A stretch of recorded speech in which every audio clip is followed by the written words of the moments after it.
चल बेटा MCQ number 56, जिसमें हमें डिसाइड करना है कि ग्राफ कैसा होगा, मोशन कैसा होगा, कौन सी कंडीशन में क्या होगा। ये एक एमसीक्यू के लिए मैं आपको अलग अलग प्रोबेबिलिटी दे रहा हूं। फर्स्ट प्रोबेबिलिटी इसमें है x is directly proportional to t raise to 0। इसका मतलब पोजीशन टाइम पे डिपेंडेंट नहीं है, टाइम चेंज होगा पोजीशन चेंज नहीं होगी। मतलब पार्टिकल रेस्ट पोजीशन में है। क्लियर?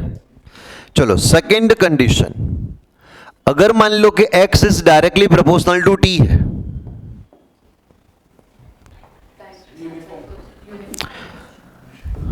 सही है। इसका एक बार दोनों साइड टाइम के रिस्पेक्ट में डिफरेंशिएशन करो। dx by D T is directly proportional to dt by D T 1। तो ये वेलोसिटी आपको मिली, dx by D T is directly proportional to 1 मतलब मैं लिख सकता हूं t रेज टू 0।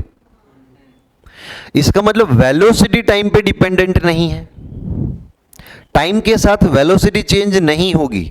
मतलब वेलोसिटी कांस्टेंट है, यूनिफॉर्म मोशन रिप्रेजेंट करता है। क्लियर? अगर बेटा ये वाले केस में मैं ग्राफ प्लॉट करूं ना पोजीशन वर्सेस टाइम का, हाँ, तो पैरेलल टू टाइम एक्सिस ये मिलेगा।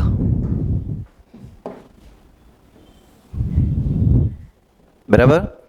चलो अगर मैं ये वाली कंडीशन में ग्राफ प्लॉट करूं ना पोजीशन वर्सेस टाइम का,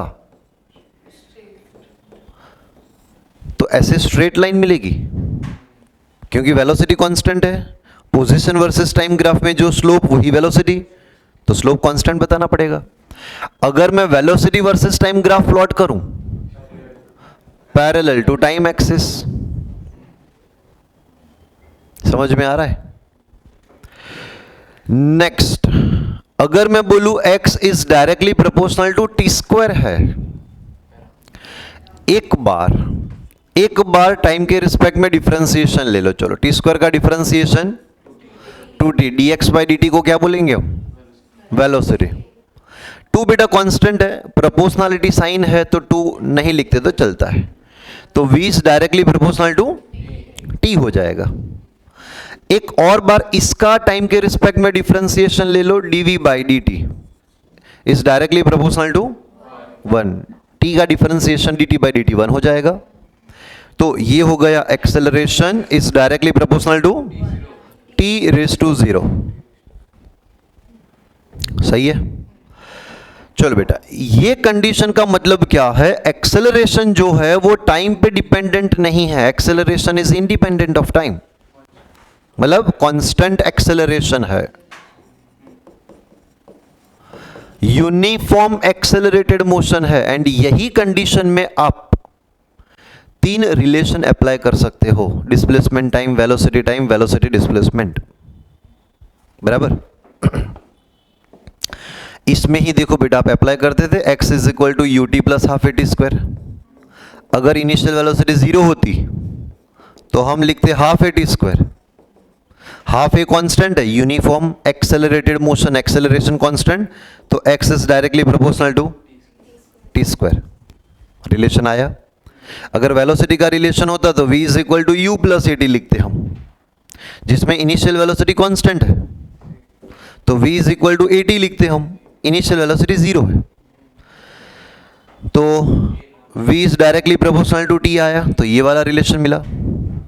एंड कांस्टेंट एक्सेलरेशन मतलब a is directly proportional to t raise to 0। चलो इसमें हम 3 ग्राफ प्लॉट करेंगे। एक है position versus time, x is directly proportional to t square है ना, जिसको हम बोलते हैं पैराबोला। चलो वेलोसिटी वर्सेस टाइम है ना, डायरेक्टली प्रोपोर्शन मतलब straight line. And acceleration versus time independent of time है, तो पैरेलल टू टाइम एक्सिस। चलो सही है? ठीक है बेटा, तो यहां पे बोला था कि displacement is square proportion with time. x is directly proportional to T square, तो ये है अपना सिमेट्रिक पैराबोला।